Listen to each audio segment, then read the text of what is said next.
Okay, the new album Focus 12 is released on the 5th of July, and I will put a purchasing link just below this video. I urge you guys to go out and check this wonderful new Focus album. Mm. The first question, I'm going to ask you a few questions about the new record. I was delighted to see the track Bowie on the album. Yeah. I presume that was about David Bowie. Am I correct? No, it's not David Bowie this time. It's my granddaughter, Wow. and that's her name. Why did you name her Bowie?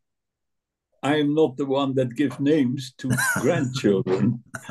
It's my son and my uh, daughter, daughter-in-law, how you call it, Uh-huh. Are they big his fans of wife Bowie? and my son, and they called her Bowie. Uh-huh. Because they're big fans, are they? Fans of David Bowie, I Yeah. don't know. Have you ever worked with Bowie in your career? Have you? Yes, we worked one night together. We Wow. had one show together. Well, that must be a I long think time it ago. was 72 or 71 or 72, a Okay. long time ago. Just before Ziggy Stardust, then I think. Yeah, he had a, he had a, I don't remember the band that much. Okay. And I There's, didn't see the whole show, but a few there's songs I heard. another track on the album called Bella. What was the inspiration for Bella? Bella is my grandson. Oh, wow. Yep. So it's And lots of tributes to grandchildren. he's 1 year old now, 1 year and a few days. Okay. Okay. And Uh, Bella is, yeah, you have a Hungarian named Bella, like Bella Bartok, who's a composer. yeah, yeah. But I don't know why my daughter and her man gave that name. I don't know. Okay. Okay. But one of the striking things about this new album, I love the guitar at the start of is it Meta Definitor? I hope I've said that right. I love the guitar part at the start of that. What is meant by Meta Definitor? Method of Winter. You talk about the song. Yes. I don't know that much because I think it's an improvised piece of music, Hmm. and so it was improvised, and the other people in the band that gave that name. Okay, but it's an interesting name. I was Yeah. curious to know if it had any secret or special meaning. Not that I know of, but maybe you're right. It's a secret. Uh, But it's a lovely album. It's an intriguing album. As I said, I urge all of you to check this record out. If I may go back a bit, I'd like to ask you what many years ago, what prompted you to record Focus Plays Focus at Sound Technique Studios in London? uh, was it the very first one? Yeah, I think. Yes, yes. Rather than saying in Holland or something like that. Yeah, no, this was in, I think it was in London, Yeah. Sound Techniques. Hmm. And we got the opportunity by our publisher, who was Hubert de Heggen of RTM, Radio Tele Music. Yeah. And, uh, and he gave us the opportunity to go there and make an album with English sung songs, Yes. which was not our strongest thing. Uh-huh. That's main reason that we became instrumental, Ah. not knowing that it would become so well known in the end. Yeah, you've got fine voice on you. I mean, I've got to ask you what prompted or inspired the yodeling section of Hocus Pocus? Yeah, that just came out of the blue. It Uh-huh. just came. Maybe it came from heaven, I don't know, or from hell. But it was Jan Akkerman who played this beautiful guitar riff, one of the best riffs ever Yeah. in the rock and roll history, I think. Mhm. And then he played that 4 times. And it sounds so fantastic. And then Pierre van der Linden did a spontaneous drum fill of 2 bars. And then I started behind my Hammond organ with this yodeling. But for the first time in my life, I didn't compose it. It was just there. It came. Wow. Just and then we had we didn't know that it became a world hit, but we went very soon after that. We went to England to record it, and it became a #1 ever. Yeah, everywhere.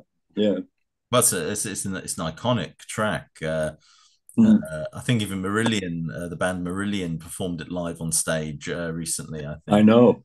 We played Marillion a few times. Yes, we played that song with them together. Excellent, excellent. Yeah. How challenging was it to construct the track Eruption? It's a long track. Was it challenging to piece that together?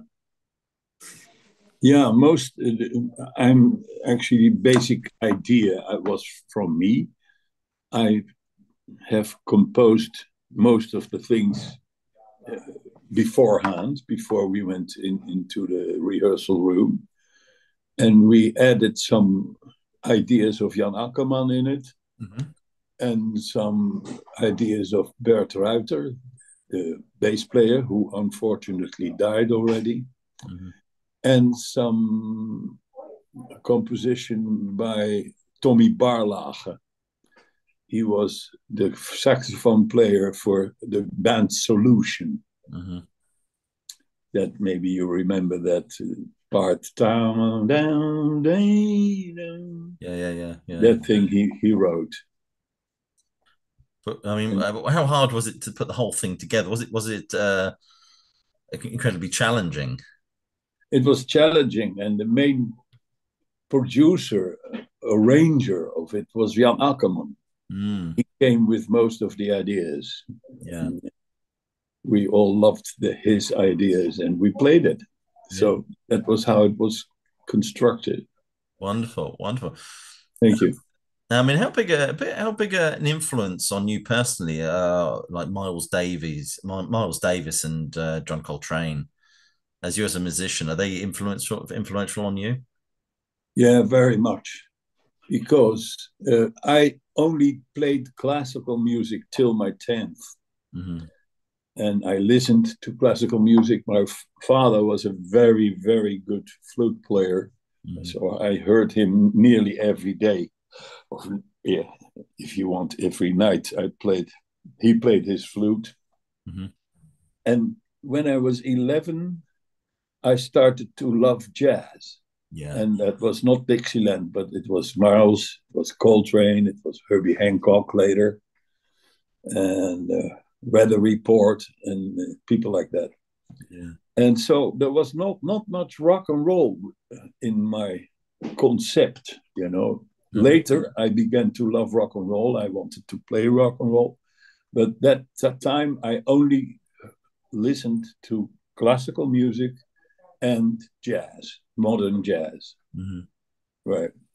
I mean, you're quite a marvelous flute player yourself. I'm just wondering, are you a fan of the way Ian Anderson plays flute? In a way, yes. But the way that the flute was handled by Rashaan Roland Kirk, by trying to play and sing together at the same time, that then was Roland Kirk was more influential to me than Jethro Tull. I must admit. I read somewhere, and I could be wrong, but I read somewhere that you supported Frank Zappa. Is that correct? Yeah. What was it like supporting Frank Zappa? And do you have any interesting Frank Zappa stories? Oh, yeah. I mean, I was a great fan of him, and I am still. And in Tucson, Arizona, we played as a supporting act for him. Yeah. And that was a thrill, a real thrill. Yeah. And I think he invited Jan Akkerman to become his guitarist. Yeah. And Jan Akkerman said no, but that's a short story, of course. Yeah. But he was really invited. Yeah. Yeah. Well, But what's your favorite Frank Zappa album? we are only in it for the money. Oh, that kind of send up of all the hippie culture thing. Yes, sure. You don't Yeah. like? Are you interested in the more jazz fusion stuff he did? Not Hot that much. Rats. Okay. No. But I consider him as the example of progressive rock because he could combine modern classical music, which he wrote himself, and rock and roll. And that is more progressive than anything else later that is calling itself progressive. Yeah. I have a little, I have difficulty in hearing every time that Focus is a progressive group. I don't know if that's true. Yeah. It's just a rock group that played lots of styles, but progressive. I don't like the name that much. No. Yeah. Yeah. How did you get Mike Vernon to produce your album? We heard Albatross by Fleetwood Mac. Yeah. The way it was produced, the way it was sounding, and the way it was played, of course. And then we asked our producer, Radio Luxembourg, the man was called Hubert de Herm, can we be in contact with Mike Vernon? And we asked Mark Vernon to become our producer, and he said yes. So that's the story. Yeah. I mean, what was he like to work with? Amazing. Was he? Lovely. Yeah. Because some of these producers can be can be difficult characters, I hear. True. Phil Spector, for example, was yeah. Spector is something else. Yes. That's a polite way of putting it. But he made one of my favorite singles of all times. Which is? That is Grace Jones. Slave to the Rhythm. Oh, okay. I'd be looking further back into the 60s, really. Big influence on Pet Sounds, the Beach Boys' Pet Sounds, which is a wonderful album. Wonderful. What was it? Was the band looking to pursue a more accessible, a more commercial sound with the Mother Focus album? No, it was just that we did it in America. We did it in Hollywood or some in Los Angeles at least, and we did it with an American man behind the how you call it, technician. But it was not meant to be more commercial than the other stuff we did. No, maybe it sounds a bit more commercial, but not obviously, not by purpose. No. Do you think being in America, listening to that music, kind of influenced the tone of that album? Maybe you're right. I never thought of that. Yeah. I'll have one more question for you, and that is, making music now as Focus. I mean, does it still feel the same as it did way back in the early 70s for you? Yeah. Yeah. The only thing is that I'm now playing the Hammond organ still, and I try to do it as good as I can, but it's not different from then. Maybe I play a little worse. I don't know. The energy is still there. Yeah, very much, very much. Well, it's certainly apparent. I saw you guys live recently, and that's still very much apparent. Thank you. I've really enjoyed this new album, and I have no reservation in recommending it to any, I say, progressive rock fans. I know you don't like that. Any progressive rock fans, any fans of Focus out there, to really check out this new album. It's called Focus 12, and it's out on the date I've got here is the 5th of July. I will put a purchasing link just below this video. Anyway, thank you so much for your time. Best of luck with Thank this you. album. I hope you sell loads and loads of them and you make £1 million or €1 million wherever you are. And all the very best. Thank you very much. Okay. Thank you. Thank you so much. Bye bye.